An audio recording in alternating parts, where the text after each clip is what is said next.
All right, this TV meteorologist put on a smile every day in front of viewers while she endured personal hardship at home. Jordan is standing by with her and how she is looking to help others cope with tragedy. Thank you, Ashley. Yes, if you ever lived in Los Angeles or spent some time there, you are going to recognize our next guest. Ladies and gentlemen, say hello to Maria Quiban Whitesell. Good morning, Maria. Hi, good morning, Jordan. And I should say aloha to you, too, because aloha. I think we have some similar roots coming from Hawaii. Yes. Born and raised in the islands, but it's so nice to see you on here. Now, of course, you've spent over 20 years in TV and a lot of time over in Good Day LA, putting on a smile and doing the weather, just like I do here in Sacramento. But you've decided to write a book. It's a very personal and intimate story about a very, I guess, touching part of your life. Tell us about this book. It is called You Can't Do It Alone, A Widow's Journey Through Loss, Grief, and Life After. What's this book about, and why did you decide to share your story with the world? Well, in 2014, my husband, Sean, my wonderful husband, Sean, the father of our young son at the time, he was 3, was diagnosed suddenly. We had no clue what was going on. We knew something was wrong, but it very quickly escalated. He was diagnosed with glioblastoma. It's a very rare form of brain cancer, and for which there is no cure. It's a terminal disease. And when he was diagnosed with this, he was, of course, given very little time to live. The prognosis was not good. And so we both asked these questions of why, why him, why us? We both went to church. We tried to be really good people. And so we asked God, why?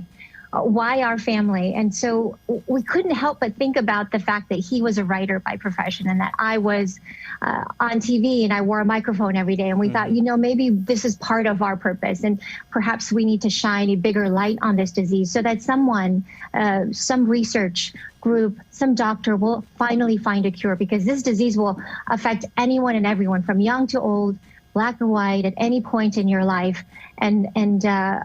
This is the book I wish we had when Sean was first diagnosed. So I hope that this can help bring a light, maybe be a lamppost for someone as they go through a similar journey. Absolutely. I mean, it's very touching, and a lot of people can relate to loss. I mean, especially in the time that we're dealing with the pandemic and so many lives are just being taken so quickly. And a lot of people have young kids, and you have your son right there dealing with the loss of his father. How did you help your son, I guess, transition through this time as well while you were struggling and trying to put on that smile for viewers every morning?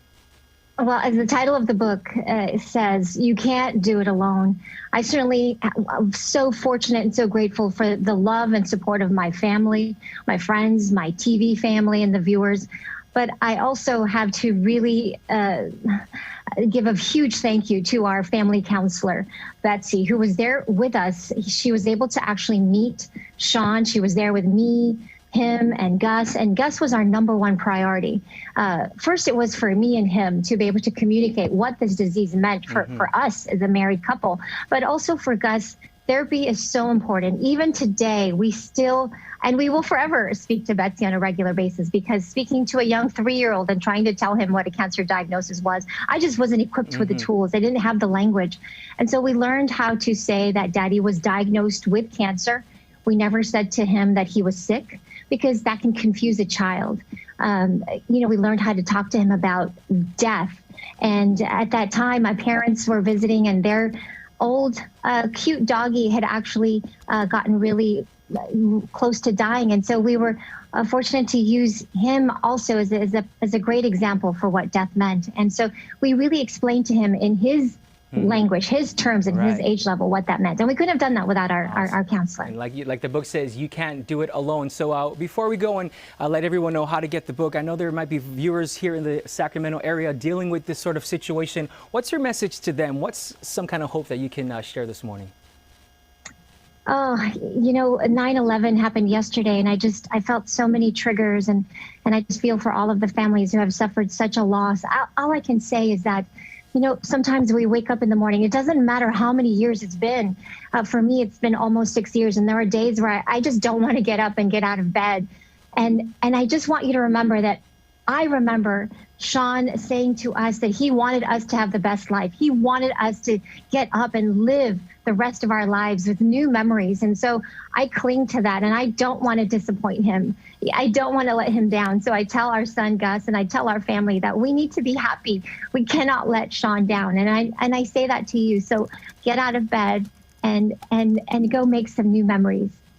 Beautiful. Maria, thank you so much again. Her book is called You Can't Do It Alone, A Widow's Journey Through Loss, Grief, and Life After. It's available where all books are sold, as well as on her website, mariaquiban.com. And thank you so much for waking up, every morning in Los Angeles and putting a smile on our faces. So we'll be supporting you all the way. Maria, thank you so much. We've got more information on our website and more here on Good Day Sacramento coming up right after the break. Stay with us. Thank you so much. Mahalo.